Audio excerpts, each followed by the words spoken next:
स्वभाव राहतो. मी सांगत नाही, आपली मराठी म्हणी जित्याची घोड. अगं बाई लय म्हणी पाटे गय बाई तुमच्या. जित्याची घोड मेल्याशिवाय जुन्या जुन्या म्हणी लय भारी होत्या. जुनी म्हण होती महाराज मंगेश बुवा, जुनी म्हण होती राजा बोले दल हले. जुनी म्हण होती माधव दादा, राजा बोले दल हले. आता ती म्हण उलटी झाली, आता पंजाबराव बोले ढग हले.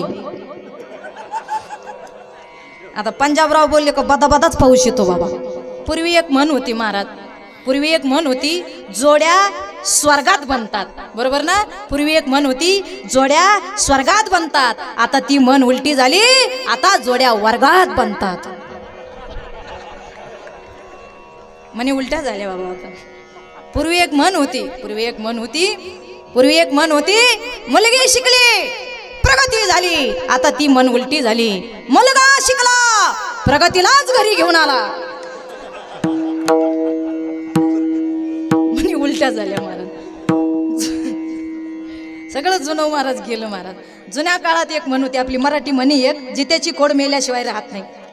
आपल्याला वळण पडलं, पडिले वळण इंद्रिया सकळ, भाव तो निराळा नाही तुझ्या, भाव तो निराळा नाही तुझ्या.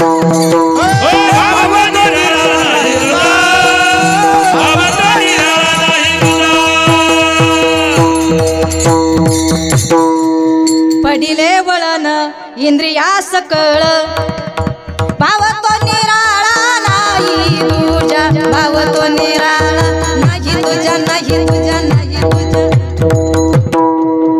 इंद्रियाला वळण पडलं.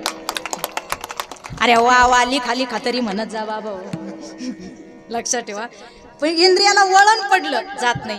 एक बघा, कितीही वाईट परिस्थिती चांगली परिस्थिती क्रिएट करण्याचा प्रयत्न केला, पण समोरच्याला जर बेकारपणाचे डोळे लागले माझ्या मावळ्या हो, तरी चांगली परिस्थिती करून उपयोग नाही. समोरच्याला बेकारपणाचे डोळे लागले, नो चेंज, बदल होत नाही. काही काही मध्ये बदलच केला जात नाही महाराज. इंद्रियाला वळण पडलं ना. कसं वळण पडलं? जित्याची घोड मेल्याशिवाय जात नाही. जसं अर्जुनाला भगवान परमात्मा गीतेमध्ये सांगत होते, तेच माऊली आपल्याला सांगतात, शरीर जात आगवे हे नाशिवंत स्वभावे, म्हणून येतवा झुंजा वेग पंडू कुमारा. अर्जुना, शरीर जाणारे आश्रय नाश परतात नाश स्वभोगतात नाश. तसं शरीर जाणारे आश्रय परतात स्वभोगतात, तसं शरीराचा स्वभाव आहे, नो चेंज, बदल होत नाही. किती शिकवलं तरी बदल होत नाही. समजून सांगू तुम्हाला, ऐका माय माऊल्या, तुम्ही कधी वैदिन पाहिली का? डोक्यावर चुंबळ, चुंबळीवर पाटी पाहिली का? चुंबळीवर पाटी राहते. काऊंगा घे बिबा घे, दाताचं दातवण घ्या, गाई पप्प्याची माय भाकर वाढ गाय माय. आता आली का डोक्यात का ग? बरोबर आहे की नाही? जमलं का मला? जमलं जमलं आता जमलं का? जमलं जमलं. ते माझ्या बरी झाली, इकडे इकायला आली नगर जिल्ह्यातून. लक्षात ठेवा महाराज, ती वैदिन आणि तिची मुलगी बिझनेसला निघल्या. मुलगी शार्पनेस होती. ती म्हणे मम्मा, अगं एकाच गल्लीत जर आपण गेलो, तुझाही बिझनेस नाही माझा बिझनेस नाही. आई म्हणे माय माझं लेकरू तुला हुशार झालं, मग खालच्या गल्लीला तू जाय, वरच्या गल्लीला मी जाते, एकाच टायमाला दोघींचा बिझनेस होईल. वाव.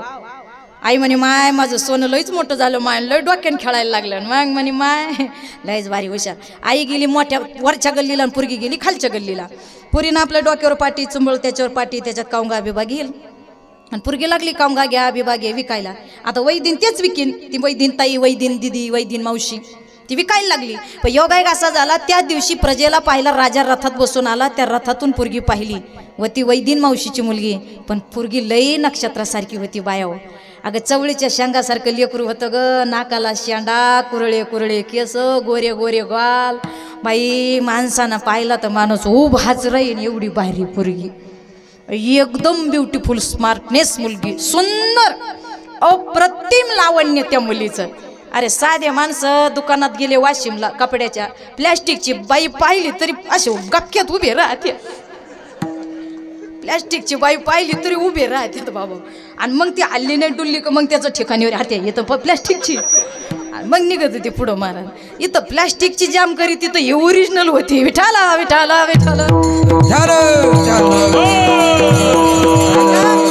तिला पाहिलं, राजाला इतकी आवडली, राजानं रथ थांबवला, रथातून उतरला आणि त्या मुलीला म्हणे wow, very nice, very wonderful. अगं काय स्मार्ट आहे, किती सुंदर आहे. ती गडबडली, ती म्हटली तुम्हाला वा मारायचं औषध देऊ का? मुलगी गडबडली ना महाराज. तो आणि मूर्ख आहेस का काय, मला तू खूप आवडली. अगं किती सुंदर आहे ग तुझं, किती रूप सुंदर आहे ग, किती गोड दिसतेस. ती म्हणे मग तुम्हाला लिका काढायची फणी देऊ का.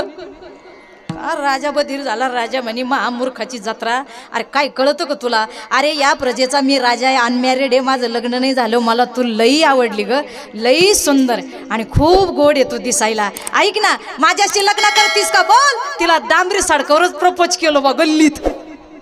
ती आत्ताची असती तर ती म्हणली असती wow very nice proposal Rajesh साहेब, wow wow wow very nice, ya ya ya I am married, I am yes या.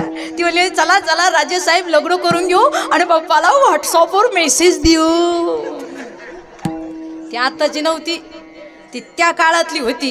ज्ञानोबा तुकोबा आणि शिवाजी राजांना मानणारी होती. ती म्हणे राजा खूप जड पाटी झाली रे, थोडा हात लावू लागतो का. त्याला वाटलं वा आपलं प्रपोजल हिनं स्वीकारलं, ओके ओके. ते लई मूडमध्ये आलं, त्याने पाटीला हात लावला खाली ठेवलं. तिनं जे पदर घातला, महाराष्ट्राची वाघीण होती, जे खावला कमराला, आणि बाईनं कमराला पदर खावला का चांगले चांगले जाम होत्यात महाराज.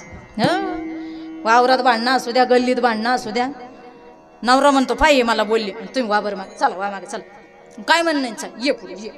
ते पुढचं पळूनच जातं बाबा. ते म्हणतो नको बाय माणसाची नादी लागायला.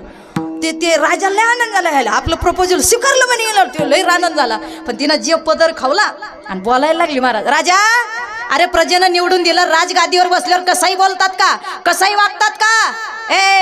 ही महाराष्ट्राची भूमी म्हणजे ज्ञानेश्वर महाराजांची, ज्ञानोबा तुकोबाची, धर्मवीर संभाजी राजांच्या पदस्पर्शानं पवित्र पावन झालेली भूमी आहे. अरे रणरणांगाने जिजाऊ माता जिने दिला महाराष्ट्राच्या मातीला शोभादाता. त्या महाराष्ट्राच्या मातीतली मी मुलगी आहे. अरे जेदा जनाबाईचं असणारं जीवन चरित्र वाचा, जनाबाईला दळू लागायला माझा देव आला, त्या महाराष्ट्रातल्या मातीतली मी मुलगी आहे. माझ्या नामदेवरायाच्या कीर्तनात देव नाचतो आणि देवळ फिरवतो, त्या महाराष्ट्रातल्या मातीतली मी मुलगी आहे. जिंद हिंद विश्वराज्य संस्थापक छत्रपती शिवाजी राजे माझ्या तुकोबरायाच्या कीर्तनाला जाऊन बसतात, त्या महाराष्ट्राच्या मातीतली मी मुलगी आहे. अरे जमाला समाजाला खाऊ घालणारे आणि स्वतः उरलेलं पत्तरवाडीतलं अन्न खाणाऱ्या गजानन बाबांच्या महाराष्ट्राच्या मातीतली मी मुलगी आहे. अरे धुंदीत कोणत्या आहे राजा, महाराष्ट्र ही ज्ञानोबा तुकोबाची भूमी आहे. आणि या महाराष्ट्राच्या मातीतला एक नेम आहे, ज्या मुलीशी लग्न करणारे तिला विचारित नाही माझ्याशी लग्न करती का, तिच्या आई बापाला जाऊन विचारतात तुमची मुलगी मला देतात का. हा महाराष्ट्र आहे. तुला जर मी आवडले असेल आणि तुझ्यात जर धमक असेल, माझ्या बापाची परवानगी काढ, आणि त्यांनी परवानगी दिली तर हे मुलगी एका गुडघ्याला बाशिंग बांधून तुझ्याशी लग्न लावायला रेडी आहे. बोल माझ्या आई बापाची परवानगी काढतो का. पोरगी एवढी बोलली, राजा जागेवर 1.5 तांब्या पाणी प्याला. राजा म्हणे हाये वैदिन, पण रखणे राणी सारखीच करी ती, आवडली म्हणला आपल्याला. बोल बोल कुठं राहती. ती म्हणे वैदूवाड्यात 3 नंबर गल्लीत घरे जाय माझं. राजा रातात बसला, पुरीनं पाठी घेतली, धांद्याला गेली, राजा वैदूवाड्यात गेला. वैदूवाड्यात राजाचा रथ आला, सगळे वैदू मामा उसात जाऊन लपले. वैदूच सापडा ना. ते वैदू मामा म्हणे आम्ही गोरगरीब माणसं आहे, आम्ही कोणाचं कुत्रं नाही चोरलं, मांजर नाही चोरलं, नाही इकडं काय आलो बा. ते वैदू मामा घाबरले आणि त्या मुलीचं नाव विचारलं, घरी गेला, दाराला थाप मारली. अरे त्या माणसानं स्वतःला घरात कोंडून घेतलं. राजा का आला, दाराला थाप मारले, दार उघड. काय झालं राजे साहेब, काही झालं का. नाही नाही मला मुलीबद्दल थांबा, गरीबाला इज्जत आहे, माझ्या लेकराचे 2चे 4 हात व्हायचे, जर तुम्ही काही बोलले आणि डागला गेलो माझ्या चिमणीचं लग्न नाही होणार. याला म्हणतात महाराज गरीब आणि गरीबाची इज्जत. ठीक आहे, घरात घेतलं, कवड लावलं. काय झालं राजे साहेब. काही नाही, मला तुमची मुलगी आवडली. बर मला तुझी मुलगी पाहिजे, तुझी मुलगी मला दे आणि मला तुझा जावई करून घे. एवढं प्रपोज ठेवलं महाराज. अरे बाबा एवढं प्रपोजल ठेवल्यावर त्या वैदू आम्हाला काहीच कळा ना, त्यांची बुबडी वळली. ते म्हणायचे राजे साहेब तुम्हाला घोंगडं पाजितो आणि पाणी आथरितो. ते उलटच बोलायचे महाराज. ते म्हणायचे तुम्हाला घोंगडं पाजितो पाणी आथरितो. राजा म्हणे देता आली तर पोरगी दे, नाही तर उद्या होणार नाही. होते वैदू मामा पण हुशार होते. वैदू मामा म्हणे श्रीमंताचं मूड कधी जाईल सांगता येत नाही. राजे साहेब झालं तर आज 5 वाजताच लग्न लागेल. राजा म्हणे इथंच मुक्कामाला राहतो. राजा बोलले दल आले तिथं काही कमी. अगं पटापटा कॅटरिंगवाल्यानं पटापटा महाराज सगळं नियोजन केलं राजानं. 4:45ला तर महाराज गावात नवरदेव आला. नवरदेव मिरून आला, येणं हार घातला, तिनं हार घातला, 5 मंगलाष्टक झाले आणि वैदिन मानिशीची राणी झाली ग. राणी काय पाहत्यात बाय खेळ. वैदिन महाराज दिदीची राणी झाली. काय सांगू बाई, अशा मोठ्या रथात बसून गेली, एवढा मोठा वाडा बाई, तिला रोज एक एक गल्ली हिंडायची सवय, तिला कुठं करमत, ती ह्या गल्लीत घुसली का त्या गल्लीत निघायची, त्या राजवाड्यात तिचा कोंड मारा झाला, ती इकडून घुसली तिकडून निघायची, तिकडून घुसली का मधातच निघायची. बरं रोज तिला पाठी घेऊन म्हणायची सवय, दाताचा दातवन घ्या ग कुणी, कुंकू घ्या कोणी काळ म्हणे, दाताचा दातवन घ्या ग कोणी, कुंकू घ्या कोणी काळ म्हणे, कुंकू घ्या कोणी काळ म्हणे, कुंकू घ्या कोणी काळ म्हणे, कुंकू घ्या कोणी काळ म्हणे, कुंकू घ्या कोणी काळ म्हणे, दाताचा दातवन दातवन दातवन दातवन घ्या ग कुणी, कुंकू घ्या कोणी काळ म्हणे, दाताचा दातवन घ्या ग कोणी, कुंकू घ्या कोणी काळ म्हणे, कुंकू घ्या कोणी काळ म्हणे, सुया घे दामन घे, घे दाम घे, सुया घे दामन घे, प्रिया घे दामन घे, पप्प्याची माय भाकर वाढवे, दाताचं दातवन घ्या ग कोणी, कुंकू घ्या कोणी काळ म्हणे, दाताचा दातवन घ्या ग कोणी, कुंकू घ्या कोणी काळ म्हणे, कुंकू घ्या कोणी काळ म्हणे.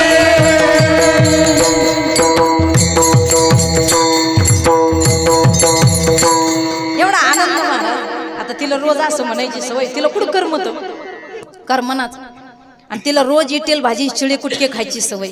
5 पक्वानाचं ताट आलं का ती कोट खाली लपून ठेवायची, आणि 5-6 दिवसांनी ती भाजी विटली आणि शिळे कुटके झाले, मग अशी कुटू कुटू खायची. मग म्हणायची बाया किती छान मस्त खाड गोड लागायचं. आणि तिची 16व्या दिवशी राजा राणीची पूजा ठेवली. आता बाया बाया एकत्र झाल्या होत्या, काय हरिपाठ करणार आहेत का? राजा राणीची पूजा, सगळ्या बाया गोळ्या झाल्या होत्या, बाया गोळा झाल्या होत्या. म्हणणार नाही आज महाराजांनी कोणता अभंग घेतला, आज रामकथेत काय सांगितलं, आज महाराजांनी कोणती चाल लावली होती, कोणत्या स्वरात लावली होती, नेमकी कोणता महाराज राग होता, ते नाही म्हणणार. तेच म्हणणार, या कुठे घेतली ग साडी, वाव किती छान, ही कोणत्या मॉलला घेतली गो, या डीमार्टला, ही आम्ही गेल्यानंतर हा पीस आम्हाला मिळालाच नाही बाई. त्यांच्या डोक्यात तेच राहतं महाराज. काय सांगावं महाराज, बाया बाया एकत्र आल्या आणि तिला म्हणे, वहिनी खूप बपचित लग्न खाल्लं, नाव घ्या नाव घ्या. ती म्हणे, ईश्वबाई जा बाई, मी नाही नाव घेत, जा जा जा. ती नवी नवरी लाजली, आणि शक्यतो नव्या नवऱ्याला लाजतात. मी जुनं सांगते, आत्ताचं नाही. आता लव्ह मॅरेजमुळं ती मजा गेली, आता लव्ह मॅरेजमुळं ती मजा गेली. एक तर लग्न जमून ठेवी त्या, सुपारी फुडी त्या, नाही तर टिळ्याचा कार्यक्रम करून ठेवी त्या, आणि कोंबडीच्या पाय द्वारा बांधल्यागत करतात. लग्न काही लवकर करीत नाहीत, म्हणजे तारखी काढीत नाही. मग ती त्याला फोन करते, हॅलो हॅलो, जेवलास का, झोपलास का, ए ऐक ना आलास का, ए गेलास का,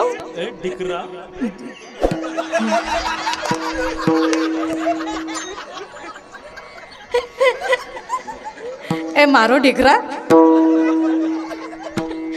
सोचे सोचे. काय सांगावं मारा, ती मजा नाही राहिली आता, ती जुन्या काळात. मला सांगा, किती बायकोला तुम्ही बोला, राग राग नवऱ्या बायकोचं होतं, पण तुम्हाला खरं सांगते वागाव, एखाद्याच्या लग्नाला गेले आणि बायको तुमची किती लाजून नाव घेते ना, भाग्यवान समजायचं पठ्ठ्याने स्वतःला. वा भाग्यवान पठ्ठ्या आहे, सकाळी तिला 2 टोले मारले, पण काय कौतुकानं लाजून माझं नाव घेते, लई लाजते अरे ती खूप. नाव जितकं प्रेम, तुम्हाला सांगू का, जितकं प्रेमानं बायको नवऱ्याचं नाव घेते, तितकीच वजनात नवऱ्याची छाती फुकते. वा माझ्या वाघिणीनं माझं नाव घेतलं. आता ती नावच घेईना महाराज. सगळ्या बाया आल्या, लाजली ती नवी नवरी, लाजली ती, नावच घेईना. मग आल्या बाई ननंदबाई. ननंदबाई कळतात का ग? राजाची बहीण, आची इची ननंद. ननंद कधीच आनंद देत नाही अशी ननंद. इथल्या सोडून सांगते, नाही तर एवढ्या नंदा ह्या गाडीवर मोर्चे घेऊन यायला बसल्या. इथल्या नाही. ननंदबाई आल्या आणि ननंदबाईनं तिला बाजूला ओढलं. ए वहिनी, अगं अक्कलेस का, काही मॅनर्स वगैरे आहे का, अगं तुझं आता वजन किती वाढलं, तू साधी नाही राहिली, सिंपल नाही राहिली, तू राजाची राणी झाली. अगं त्या बाया सगळे तुझी चेष्टा करतात आणि तू कुशाल काही पण बोलते. अगं नाव घ्यायचं, पटक्यात मोकळं व्हायचं, निघून जायचं. ती ननंदबाई बोलली, नाकाचा शेंडा नव्या नवरीचं मारा लाल झाला आणि टपाटप डोळ्यात पाणी आलं. मला बोलल्या गो ननंदबाई, मला बोलल्या. आता तिला लय राग आला, गेल्या ननंदबाई निघून. ज्या बायाने तिला नाव घ्यायला लावलं होतं त्यांना म्हणे, इकडे या गा, लय नाव घ्या म्हणत होत्या. ननंदबाईचं मला बोलणं खायला लावलं. घेते माझ्या नवऱ्याचं नाव, ऐका. आता तिच्या नवऱ्याचं नाव होतं राजा होता तिचा नवरा, तिच्या नवऱ्याचं नाव होतं हरिश्चंद्र. तेव्हाचे नाही, सत्यवादी नाही, आत्ताचा. तिच्या नवऱ्याचं नाव होतं हरिश्चंद्र. म्हणे हिने एक मॅनर्स ठेवायचा, मी आता राणी झाले, मी आता साधी सिंपल नाही राहिले. मग माझ्या नवऱ्याच्या राजगादीला त्याच्या राजमुकुटाला शोभेल असं नाव घ्यायचं. तर तिनं नाव घेतलं गरम गरम दूध मऊ मऊ साय, गरम गरम दूध मऊ मऊ साय. हरिश्चंद्र राजाची राणी नाव घेते भाकर वाढ गए माय. मूळ स्वभाव जाईना,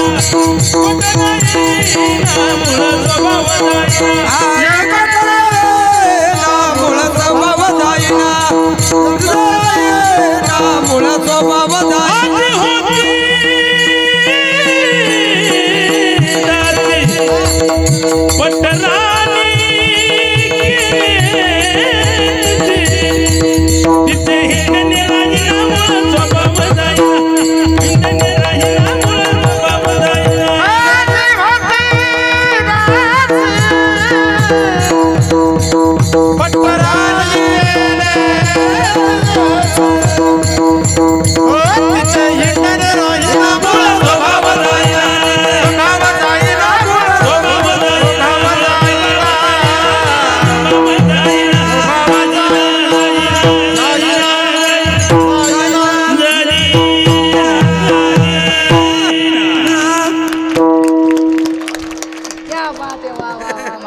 जाईना दागर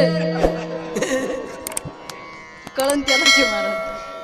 आधी होती दासी पट्टराणी केले तिसी, तिचे हिंडणे राहीना मूळ स्वभाव जाईना तिचे हिंडणे राहीना. आधी होती दासी पट्टराणी केले तिसी, तिचे हिंडणे राहीना मूळ स्वभाव जाईना. माझा स्वभाव जात नाही. खूप गोड माझ्या पंढरीनाथ कदम महाराजांनी खूप गोड प्रमाण दिलं.